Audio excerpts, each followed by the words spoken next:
Animados aí com a nova equipe anunciada por Lula, o Lula oficializou hoje aí o nome do Fernando Haddad como novo ministro da Fazenda do próximo governo. Além disso, o presidente eleito anunciou os indicados de outros 4 ministérios. Aí a gente tem aí, dentro dessa turma, o Rui Costa na Casa Civil, o Flávio Dino na Justiça, José Múcio na Defesa e o Mauro Vieira nas Relações Exteriores. O Lula ainda prometeu que na semana que vem anuncia mais nomes de ministros. E aí, bom, vocês acreditam que de repente ele pode usar, por exemplo, Dilma como ministra das Minas e Energias? Já que ele está puxando essa turma lá de trás, Marquinhos? Bem, boa noite a toda a audiência da Jovem Pan. É um desastre, né? Um descalabro. Não só a seleção brasileira hoje, a derrota, mas essa perspectiva de o avião batendo na montanha, né? A sinalização é exatamente essa.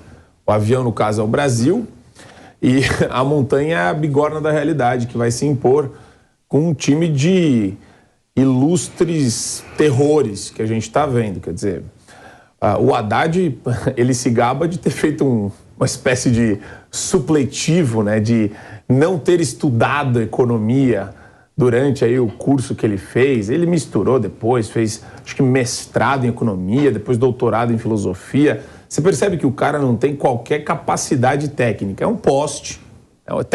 Tecnicamente, o Haddad é um poste.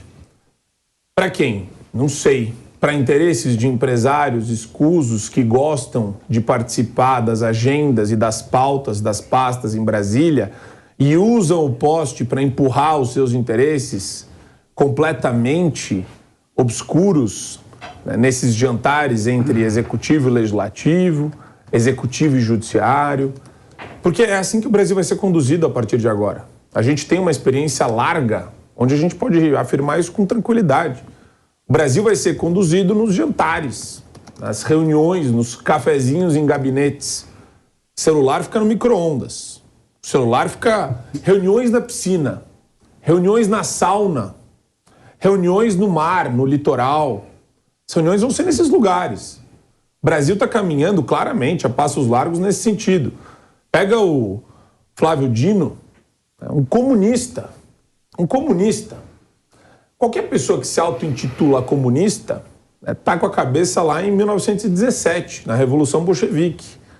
É um ditador por essência. É um cara que gosta de manipular as pessoas, de desinformar as pessoas. Vai estar lá no Ministério da Justiça. Sem falar que o discurso do Bolsonaro foi, assim, é o típico discurso feito para essa imprensa... Do Bolsonaro? Do Lula. Nessa apresentação. Nessa apresentação que ele fez dos ministros. O discurso totalmente feito para a imprensa. Porque a imprensa, ela fingiram, né, que fizeram algumas perguntinhas relevantes, mas uma encenação patética dos meios de comunicação que perguntaram, né? Foram G1, Folha e Estadão que fizeram as perguntas. As perguntas mais rasas e tolas que eu podia imaginar. Mas é óbvio, porque fica essa encenação só. Eles estão felizes, na verdade, que vão restabelecer as linhas de financiamento para essas empresas aí. Ele falou no discurso do Bolsonaro, daqui a pouquinho nós vamos... Bolsonaro quebrou o gelo e falou, parece que ele estava ouvindo até o programa Opinião. Agora, Felipe, quando o Marco chama o Haddad de poste, o poste ele tem uma função na nossa sociedade. Na verdade, ele sustenta as linhas de transmissão de energia em uma rede elétrica ou cabos de uma rede de telecomunicações. Então, na verdade, quando ele fala que é um poste, o Haddad é uma espécie de meio de campo, é aquele que vai dar as ordens e fazer essa coisa da energia circular dentro do governo do Lula? Impressionante como o Marco tem muita retórica e pouco conteúdo, né? Mais uma vez ele fala e não diz absolutamente nada.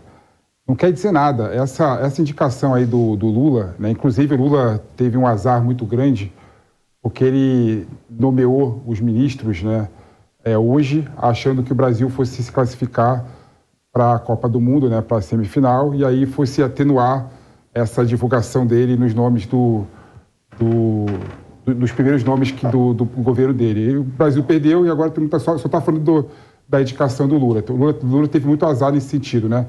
Mas não quer dizer muita coisa, William. O que você está dizendo? Na verdade, ele tinha que anunciar isso de uma forma que não chamasse atenção da sociedade? Essa foi a ideia dele. Com certeza, ele indicou... É para passar assim, desapercebido?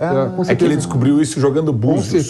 Com certeza ele Felipe jogou Búzios. Com certeza ele nomeou esses ministros hoje, né, achando que o Brasil fosse vencer a Croácia na Copa do Mundo, fosse para a semifinal, e aí ninguém ia discutir o ministério do Lula e discutir a vitória do Brasil. Teve um azar muito grande, estamos discutindo agora os ministérios do Lula, né? Você acha que a gente ia discutir a vitória do Brasil aqui? Eu acho uma questão assim. Você acha que a gente ia discutir a vitória do Brasil aqui?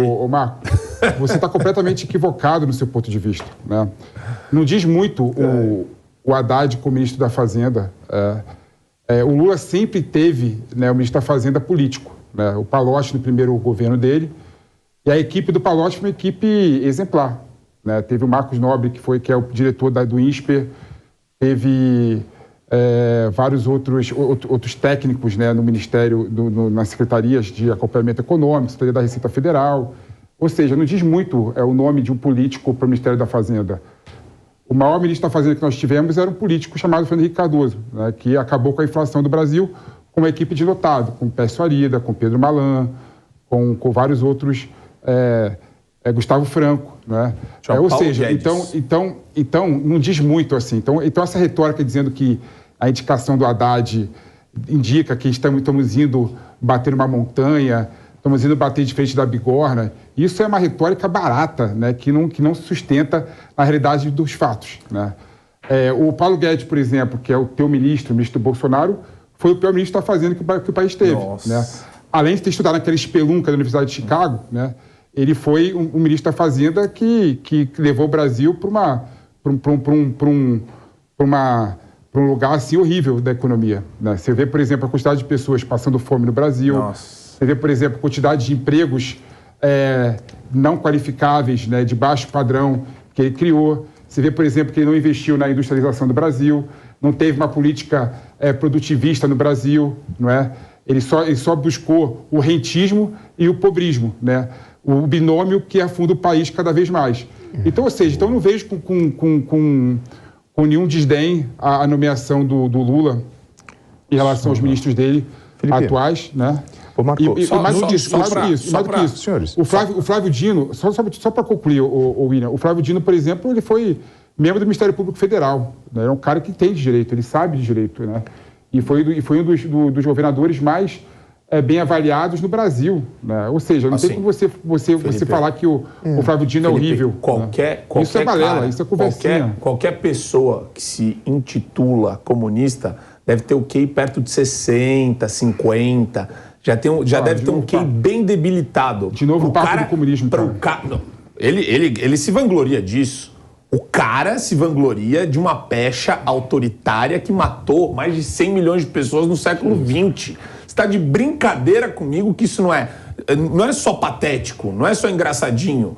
É surreal, é bizarro. Não, bizarro, freak show. Bizarro você ter essa conclusão sua. Show de horror. Aí pega o Haddad, que se vangloria, né, da estupidez e do desconhecimento, da ignorância com relação ao campo econômico. Coloca o cara lá, pô, você tá de brincadeira. Quer dizer nada. Você tá de brincadeira comigo. A gente tem que avaliar a equipe do Haddad. Felipe, você, para um pedetista, tá se passando por um ótimo petista.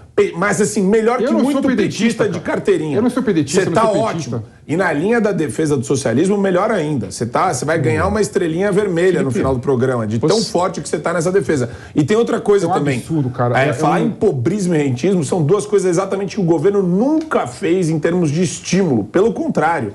Você vê os números da Bovespa, o índice Bovespa melhorou. Você puxa também o número dos empregos criados e aumentando a remuneração dos empregos criados no Brasil. Só melhorou nos últimos 4 anos. Fake news, você pega também serviços, arrecadação com base na iniciativa privada, no desenvolvimento econômico da iniciativa privada. Só melhorou. Agora, é inacreditável como vocês da esquerda têm uma capacidade de fazer esse lança-chamas de cocô. É um absurdo que você tá falando, Marco. Pera só um minuto. Criando números e fingindo que acreditam nesses números que vocês criam e nessa retórica totalmente deslocada. Eu acho admirável. Parece que você fez um curso de teatro, porque, pelo amor de Deus, falar que o Paulo Guedes foi o pior ministro da Economia mostra não só desconhecimento e ignorância do seu lado, como falta de noção da realidade. Não, você não entende nada de economia, Marco. É impressionante, cara. Você pega os números do Brasil, os números do Brasil são horríveis. Não é? Quando você vê, por exemplo, um indicador que poderia ser bom, que é a redução do desemprego, né? Que, claro, criar emprego é sempre bom, não é? Sem querer desdenhar a criação de emprego, a diminuição do desemprego vem em conjunto com a diminuição da remuneração dos trabalhadores. A renda média já aumentou. Ou seja, você não está nem vendo o dado. Ou seja, você não tá nem os empregos mais. criados no governo Bolsonaro são empregos de baixa qualificação. São empregos assim periféricos, né? Felipe. É um absurdo. O governo tem que criar empregos bons para as pessoas. Felipe.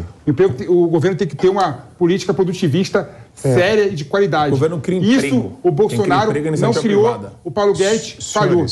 Vocês em algum momento vão falar que aconteceu uma pandemia, uma guerra na Ucrânia, um lockdown na China, só para eu saber. O mundo porque todo vocês estão tá falando assim, de economia e vocês não estão trazendo isso Claro, agora. Vocês estão comparando o, mundo todo, o Haddad com o Paulo. Não, isso? Não. A esquerda faz essa confusão proposital, né? Porque para eles a confusão é ótima. Eles pegam...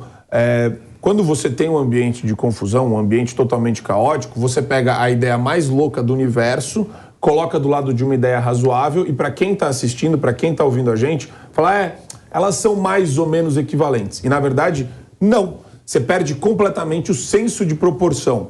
Aí o cara, ele vem aqui, na maior cara lavada, e fala mal da escola de Chicago. Você tá de brincadeira. Espelunca, Chicago. Quantidade de prêmio Nobel da escola de Chicago, os estudos que são realizados até hoje lá, a influência que esses estudos têm, vários think tanks ao redor do mundo. Não dá para você falar uma obscenidade dessa. É a mesma coisa que eu chegar para você e falar que Harvard não presta. Por mais que eu não goste da ideologização que existe em Harvard e das pautas que são levadas pela reitoria lá, eu não vou nunca bater em Harvard desse jeito, falar, não presta, é uma porcaria. Isso daí mostra um desconhecimento, uma vontade só de atacar o Paulo Guedes.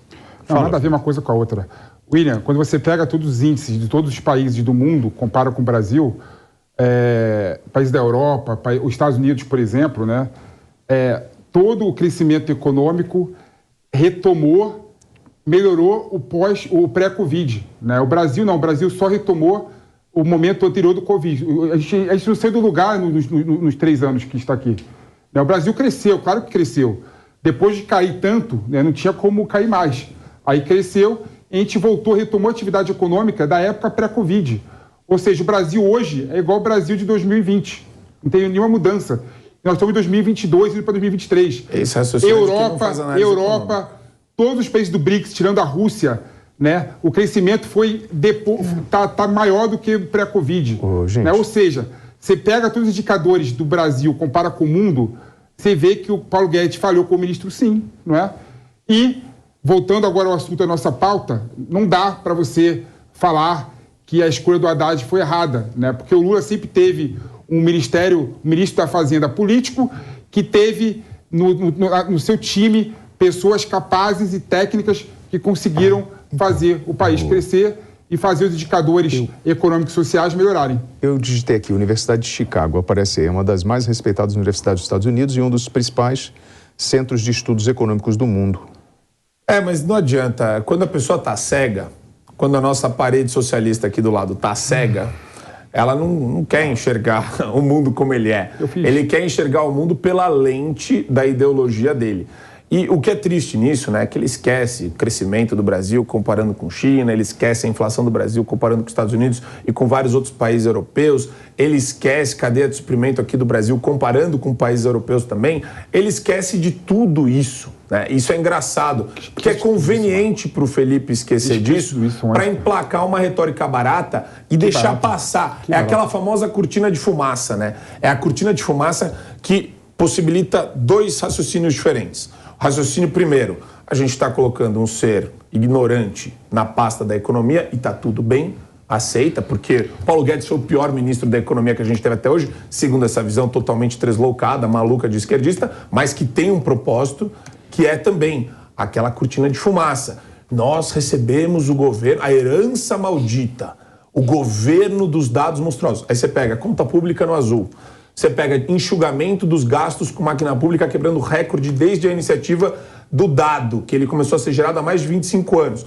Você começa a levantar as informações e as estatísticas, você fala, poxa vida, o cara está recebendo Marco. estatal dando lucro. Levanta, Marco. Entregou a estatal no prejuízo. Levanta a estatística. Você vê 200 bilhões de distância entre estatal, estava 80 bi de prejuízo, está dando 200 de lucro. Como é que tem a cara de pau, a cara lavada de mentir para a população brasileira inteira que está assistindo a gente? Então, quer dizer, ou é desconhecimento ou é mau caratismo. Você está viajando. Eu acho que é desconhecimento, não é mau caratismo. No seu caso. Gente, é impressionante. Não, deixa eu rebater isso que o Marco falou, que isso é importante. Ele fala umas coisas aqui, joga no ar uma situação me colocando de incompetente, com falta de conhecimento. É um absurdo. Você pega todos os indicadores possíveis, Marco, e você vê que o Brasil está indo de mal a pior, não é? O empobrecimento estrutural do Brasil, né, com a Constituição do Brasil, a renda per capita do Brasil comparado com os Estados Unidos era em torno de 30%. Hoje em dia está 17%. Está indo para 15%. Gente, vocês não estão falando... nós estamos ficando mais pobres cada vez que o ano passa. Vocês não citam a inflação em do Brasil, nenhum pandemia, guerra na Ucrânia. Vocês não estão citando assim, isso. William. O mundo todo tem mas então os reflexos são iguais nos mesmos países? Os efeitos da Covid no mundo todo são parecidos. Os senhores estão me dizendo que um país de terceiro... Senhores, os dois. William, não mistura. Um país de terceiro mundo, ele reage da mesma forma do que um país de primeiro mundo? Só pedir um favor para o William, não me mistura nas suas premissas compara o Brasil com a Índia, o Felipe. Porque o Felipe está distorcendo... O Felipe está distorcendo. Vamos comparar o Brasil com a Índia. A Índia está muito melhor do que o Brasil. O Felipe, ele está distorcendo. A Índia está muito melhor que o Brasil. Posso só fazer um ponto aqui? O Felipe, ele está distorcendo fatos, assim, banais. É bizarro o que ele está fazendo. E quando o cara já não enxerga a premissa da pergunta, não adianta você virar e falar que teve pandemia que ele vai dar essa resposta maluca. Comparar. Então comparar não Brasil dá para você ter uma conversa séria quando o cara chama a escola de Chicago de o quê? O que você falou agora que eu nem lembro? Escola de Chicago não, a Universidade de Chicago, cara. O que você falou? Espelunca. Então. Aí não dá para levar a sério um cara desse. Aí ele leva a sério quem? Quem? O Roberto Mangabeira Unger, com quem você trabalhou? Vamos lá, gente. É isso que você vai levar a sério? Vamos evoluir o bate-papo?